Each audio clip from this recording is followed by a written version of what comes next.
नमस्कार दोस्तों, स्वागत है आपका माही की पाठशाला में। आज से हम पढ़ेंगे हिंदी व्याकरण और हिंदी व्याकरण में हम पढ़ेंगे वर्ण विचार। वर्ण वर्ण जो होते हैं, वर्ण भाषा की सबसे छोटी इकाई है जिसके हम और टुकड़े नहीं कर सकते। वर्ण जो होती है वो भाषा की सबसे छोटी इकाई होती है, उसके हम टुकड़े नहीं कर सकते। वर्ण से मिलकर हमारे वर्ण वर्ण से मिलकर शब्द बनते हैं और शब्द से मिलकर वाक्य बनते हैं। यह हम सभी ने पढ़ा है और हम बचपन से पढ़ के आ रहे हैं, आप लोग सभी जानते होंगे। ठीक है, अगला आता है वर्णों का व्यवस्थित समूह। वर्णों का व्यवस्थित समूह वर्णमाला कहलाता है। व्यवस्थित समूह जैसे अ के बाद आ, फिर आ के बाद ई, फिर ई, है ना, ये व्यवस्थित समूह होता है। यह वर्णों का व्यवस्थित समूह होता है। अब हम पढ़ेंगे वर्णों के दो प्रकार होते हैं। वर्ण जो होते हैं हमारे दो प्रकार के होते हैं। पहला होता है स्वर, है ना, तो स्वर की संख्या 11 है। स्वर की संख्या कितनी है यहाँ पे? 11। आप देख रहे होंगे 11 स्वर ये यहाँ पे दिए गए, अ आ ई उ री ए ओ और औ। और इसमें दो अयोगवाह होते हैं, अम और अह। अम जो होता है अनुस्वार होता है, अह विसर्ग होता है, आ आगत स्वर होता है।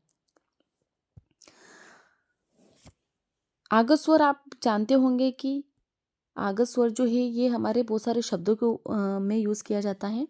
जैसे हमने लिखा है यहाँ पर मॉल, है ना, जैसे मैं लिखूंगी यहाँ पे ट्रॉफी। तो इन शब्दों के ऊपर जो हम ये चिन्ह प्रयोग करते हैं इसको आगत स्वर बोला जाता है। ठीक है, अब हम पढ़ेंगे स्वरों के मुख्य रूप से 3 भेद हैं।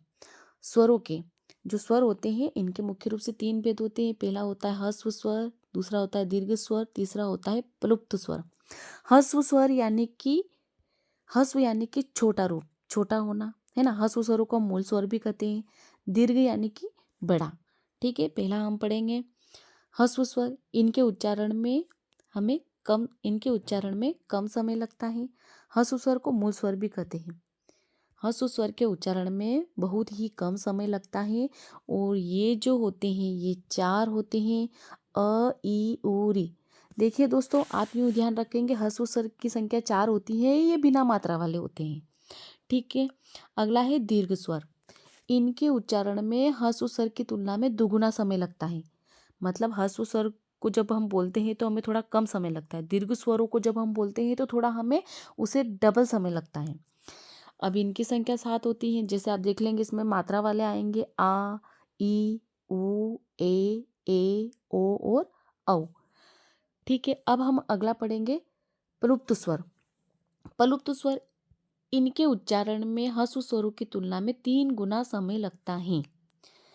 कितना? 3 गुना हमें समय लग रहा है। इनका चिन्ह आप देख रहे होंगे, ये चिन्ह है इनका, है ना, जैसे आपको 5 जैसा दिख रहा है। और ये जो चिन्ह बहुत सारे शब्दों में प्रयोग किया जाता है, पर हम इसको लिखने में प्रयोग नहीं करते हैं। किसी किसी शब्द में ये लिखा हुआ मिलता है, जिन शब्दों को बोलते समय हमें स्वर को थोड़ा लंबा खींचना पड़ता है। हे राम, ओम, है ना, तो ये जो हम लिखते हैं इनको बोलते समय हमें थोड़ा लंबा स्वर खींचना पड़ता है, तो इनको बोलते हैं प्लुप्त स्वर।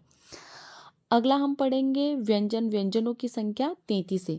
आपको पता ही होगा कि स्वर की संख्या 11 होती है, व्यंजन की संख्या 33 होती है। ये हमारे क से लगाकर ये जो हमारे क से लगाकर होते हैं ह तक, क से लगाकर होते हैं ह तक, ये सारे हमारे व्यंजन हैं। ठीक है दोस्तों, हमने आज वर्ण के बारे में पढ़ा है कि वर्ण क्या होते हैं, है ना, और हमने स्वर और व्यंजन के बारे में जाना है। कल से हम पढ़ेंगे